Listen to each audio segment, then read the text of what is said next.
بسم اللہ الرحمن الرحیم۔ السلام علیکم ورحمۃ اللہ وبرکاتہ۔ نوائے حق چینل کے معزز ناظرین و سامعین کرام، اللہ کی رحمت اور اس کے فضل و کرم سے امید ہے آپ سب بخیر و عافیت ہوں گے۔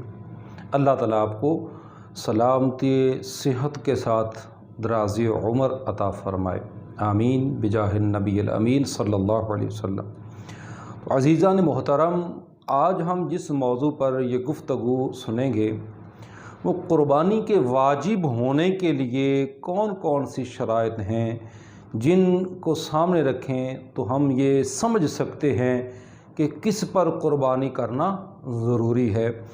انشاءاللہ انتہائی آسان اور عام فہم انداز، سادہ انداز کے ساتھ آپ کے سامنے وہ شرائط میں پیش کرتا ہوں، اور ان کو سامنے رکھ کے ہر ایک پھر یہ سوچ سکتا ہے کہ کس پر قربانی کرنا ضروری ہے اور کس پر نہیں۔ تو وجوب قربانی کے لیے، یعنی قربانی کے واجب ہونے کے لیے سب سے پہلی شرط ہے مسلمان ہونا، کہ غیر مسلم پر قربانی کرنا واجب نہیں ہے۔ نمبر 2، بالغ ہونا، یعنی مسلمان کا عمر بلوغ تک پہنچنا، وہ مرد ہے یا عورت ہے۔ عورت کے لیے 9 سے 15 سال کے درمیان کسی وقت بھی بلوغت کے آثار ظاہر ہو سکتے ہیں، اور لڑکے کے لیے 12 سے 15 سال کے درمیان کسی وقت بھی بلوغت کے آثار ظاہر ہو سکتے ہیں۔ اگر اس دوران ظاہر نہیں ہوئے بلوغت کے آثار تو 15 سال کی عمر میں وہ ہر صورت بالغ سمجھے جائیں گے۔ نمبر 3، عاقل ہونا، یعنی مجنون، پاگل یا جس کی عقل سلامت نہ رہے اس پر بھی قربانی کرنا واجب نہیں ہوتی، اگرچہ وہ مسلمان بھی ہو، بالغ بھی ہو، مگر اس کی دماغی حالت ٹھیک نہیں ہے تو اس پر قربانی کرنا واجب نہیں ہوگا۔ نمبر 4،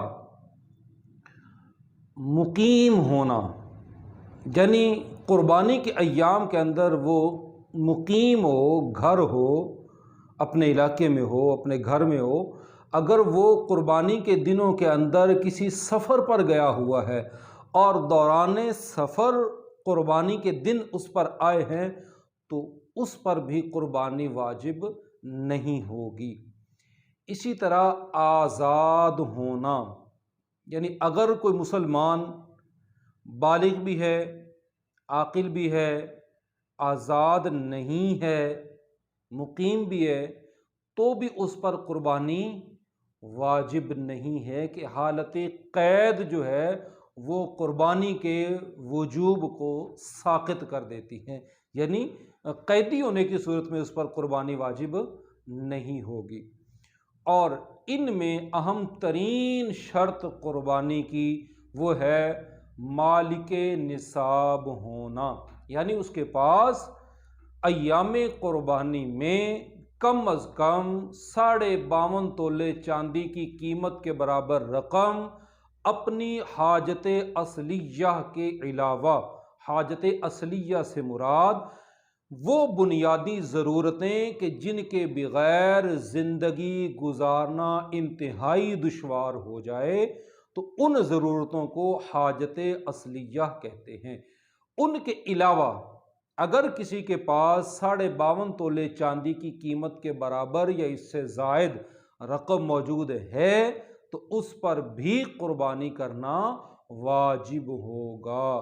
تو یہ قربانی کے واجب ہونے کے لیے کچھ شرائط تھیں، ان کو سامنے رکھ کر ہر ایک اپنے بارے میں بھی اور دوسروں کے بارے میں بھی یہ سمجھ سکتا ہے کہ قربانی کرنا واجب اس پر ہے یا نہیں ہے۔